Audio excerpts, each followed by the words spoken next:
नमस्ते साथियों, आज मैं आपके लिए लेकर आ गई हूँ कक्षा 4 का पर्यावरण अध्ययन आवधिक आकलन ट्रेकर प्रथम सप्ताह 10। तो देखिए साथियों, ये आपको अंकुर जो है शिक्षक संदर्शिका मिली है। इसके पेज नंबर 109 पर ये देखिए, आप 109 पर आपको इंस्ट्रक्शन दिए गए हैं कक्षा 4 के लिए। तो यहाँ पर आपको बताया गया कि विद्यार्थी यदि कुछ नहीं कर पाता है तो उसको 0% देना है। विद्यार्थी आंशिक रूप से सही कर पाता है मतलब उसको 33 नंबर देना है। और विद्यार्थी आधा या आधे से अधिक कर पाता है तो 66% देना है। और विद्यार्थी यदि पूरा सही कर पाता है तो 100% उसको देना है। मतलब इसका मतलब साथियों ये है कि यहाँ पर आपको आवधिक आकलन में ये अंकन दिए हैं 1 2 3 4, मतलब 4 खाने आपको बने हुए हैं। और उन 4 खानों में यदि बच्चा कुछ नहीं करता है, 0% लाता है, तो वहाँ पर आपको यदि प्रश्न में उसने कुछ नहीं किया है, बिल्कुल कुछ लिखा नहीं है, तो वहाँ आपको क्या करना है, टिक लगाना है ना। तो हम और यदि बच्चा यदि उसमें 33% सही करता है किसी प्रश्न में और बाकी वो गलत करता है, लेकिन अपने को लग रहा है कि 33% सही करा है, तो दूसरे खाने में ये देखिए यहाँ 2 नंबर लिखा है, तो दूसरे खाने में क्या आएगा, राइट का निशान यहाँ पर आएगा। और इसी प्रकार से यदि बच्चा आधा या आधे से अधिक सही कर लेता है तो 66% सही करता है, मतलब तीसरा खाना जो हमारा तीसरा खाना उसमें टिक का निशान आएगा। और विद्यार्थी यदि पूरा सही करता है 100% सही करता है तो चौथे खाने में टिक का निशान आएगा। तो साथियों देखिए, ये पेज नंबर पे यहाँ पर आप देखिए कक्षा 4 का ये ट्रेकर बना हुआ है ना, जहाँ पर हमको बच्चों के नाम, पिता के नाम लिखने। और देखिए 1 2 3 4 ये 4 खाने बने हुए। यदि उसने पूरा 100% क्वेश्चन सही किया है तो आपको चौथे नंबर के खाने पर क्या करना है, बच्चे के सामने टिक करना है। बाकी ये तीनों खाने जो है वो ब्लैंक आएंगे, यहाँ कुछ नहीं आएगा। बच्चा यदि 66% सही करता है तो तीसरे नंबर के कॉलम पे टिक आएगा। बच्चा यदि 33% सही करता है तो दूसरे नंबर पर टिक आएगा। और बच्चा यदि 0% करता है तो कहाँ पर टिक आएगा, पहले नंबर पर टिक आएगा। तो इस बात का आपको यहाँ पर ध्यान रखना है। और देखिए यहाँ पर साथियों, ये EVS 302 ये हमारा एलो क्रमांक है पर्यावरण का। और यहाँ पर नीचे आपको प्रश्न संख्या भी लिखी हुई है। अब हम बराबर ट्रेकर देख लेते हैं साथियों।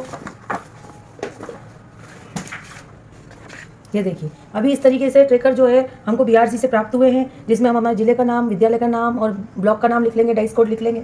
यहाँ बच्चों के नाम आ जाएंगे, पिता के नाम आ जाएंगे। ये देखिए यहाँ पर 1 2 3 4 ये 4 कॉलम बने हुए हैं। अब अर्पिता ने ये जो यहाँ पर लिखा है ये प्रश्न नहीं है साथियों, ये हमारा एलोज है। एलोज कोड 302 में क्या बोलना चाह रहा है एलो, तो ये अपने परिवेश में पाए जाने वाले जीव जंतु और उनके सामान्य लक्षण जैसे आवागमन व भोजन की आदतों के आधार पर पहचानते हैं। तो ये साथियों प्रश्न नहीं है, ये क्या है, हमारा एलोज है। इस एलोज पे आधारित प्रश्न जो हमको कहाँ मिलेगा, इस अभ्यास पुस्तिका में मिलेगा, अंकुर अभ्यास पुस्तिका में, जो बच्चों को हमको करवाना है। 10वां आवधिक आकलन लेना है साथियों। और देखिए यहाँ पर साफ लिखा है चौथे दिन, 10वां आवधिक आकलन हमको चौथे दिन लेना है। मतलब पहले और दूसरे दिन हमारी पुनरावृत्ति होगी, तीसरे दिन हम मौखिक आकलन लेंगे और चौथे दिन जो है वो हमको क्या लेना है, अभ्यास पुस्तिका में लिखित आकलन लेना है। अब देखिए साथियों, यहाँ पर भी एलोस क्रमांक डला हुआ है 302।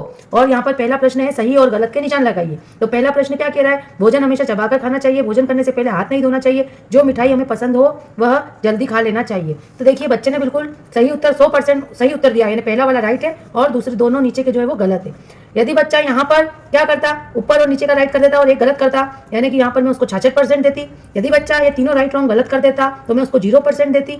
इस तरीके से साथियों आपको बच्चों का आकलन करना है। बच्चे ने तीनों सही करे, मैंने 100% दिए। 100% देने के बाद देखिए मैंने यहाँ पर कहाँ टिक लगाया है, चौथे नंबर पर। देखिए आप ये ट्रेकर में बच्चे के चौथे नंबर पे टिक लगाया है। उसी तरीके से यहाँ देखिए आप, यहाँ प्रश्न क्रमांक 3 आ रहा है, 2 नहीं आ रहा है साथियों। 304 एलो कोड है और प्रश्न क्रमांक 3 है। तो आप यहाँ पर प्रश्न क्रमांक 3 को देखिए, गेहूं से बनने वाले 3 खाद्य पदार्थ के नाम। अब यहाँ पर 3 पूछे पर बच्चे ने 5 लिख दिए, मैंने उसने बहुत अच्छा 100% ही किया है, तो यहाँ पर मैंने उसको 100% दे दिए। और यहाँ पर मैंने उसको 4 नंबर पे राइट का निशान लगा दिया है। देखिए साथियों, इस तरह देखिए साथियों, यहाँ पर हमारा EVS का एलोस क्रमांक 305 जो कि लिखित प्रश्न क्रमांक 2। अब हमको लिखित प्रश्न क्रमांक 2 को चेक करना है और ट्रेकर में बच्चे को यहाँ पर अपडेट करना है। तो देखिए ये हमारा प्रश्न क्रमांक 2 क्या है, अगर तालाब का सारा पानी सूख जाए तो मछलियों का क्या होगा। और यहाँ पर एलोस क्रमांक भी दिया है 305। तो बच्चे ने लिखा है कि मछलियाँ, हाँ, यदि हम तालाब का पानी सारा सूख जाएगा तो मछलियाँ मर जाएगी। तो बिल्कुल यहाँ पर उसने उत्तर सही लिखा है, मैंने उसको 100% दे दिए और 4 नंबर पर जो है वो टिक कर दिया है। देखिए अब अगला जो एलो क्रमांक है 402 और लिखित प्रश्न क्रमांक अब क्या आ गया यहाँ पे साथियों, 5 आ गया। तो हमको 5वां लिखित ये देखना है, पहचानो कि मैं कौन हूँ। तो यहाँ पर पहलियां दी है, गुटर गु जानते हो, लोग मुझे बुला बुला कर बड़े प्यार से दाना खिलाते। कबूतर, बच्चे ने सही लिखा है। नाचते नाचते हमारी तो कमर टूट गई, मन ना हो फिर भी नाचो, वह भी खाली पेट। तो ये बंदर है। और तीसरा म्याऊं म्याऊं, लोगों को कुछ भी काम नहीं आऊं फिर भी पुचकारी जाऊं, बिल्ली। तो तीनों उसने क्या करें, सही लिख दिए हैं साथियों, मैंने उसको 100% दे दिया है। और यहाँ पर प्रश्न क्रमांक 5 पे उसको चौथे नंबर पे टिक कर दिया है। ठीक है ना साथियों। यदि वो इन 3 पहली में से यदि वो 2 पहली सही करता तो मैं उसको 66% देती और उसको टिक कहाँ करती, तीसरे नंबर पे। यदि वो एक भी पहली का जवाब यहाँ नहीं देता तो मैं उसको 0% देके 1 नंबर पे टिक करती। इतना आपको यहाँ पर समझना है साथियों। अगला प्रश्न है हमारा प्रश्न क्रमांक 7 और 404 एलोज है। अब प्रश्न क्रमांक 7 यहाँ पर आ गया है, झुंड में रहने से क्या क्या फायदे होते हैं। यहाँ पर बच्चे ने थोड़ा कम लिखा है, 100% नहीं लिखा है, इसलिए मैंने उसको 66% नंबर दिया है साथियों। और मैंने उसको कहाँ टिक कर दिया है, तीसरे नंबर पे। ये देखिए तीसरे नंबर पे लाल का निशान लगा दिया। उसी तरीके से 405 एलोज जिसमें प्रश्न क्रमांक 9 है, बांस के पुल के ऊपर जूते या चप्पल पहनकर चलना आसान है या नहीं। तो यहाँ पर भी मैंने बच्चे को 66% दिए हैं, उसने पूरा 100% जैसा यहाँ पर आंसर नहीं लिखा है। तो मैंने उसको कौन से खाने पर टिक करा है साथियों, देखिए प्रश्न क्रमांक 9 के यहाँ पर मैंने उसको प्रश्न क्रमांक 9 में देखिए साथियों, यहाँ पे प्रश्न क्रमांक लिखित प्रश्न क्रमांक 9 दिया है और लिखित प्रश्न क्रमांक 9 का जो एलो है वो 409 है।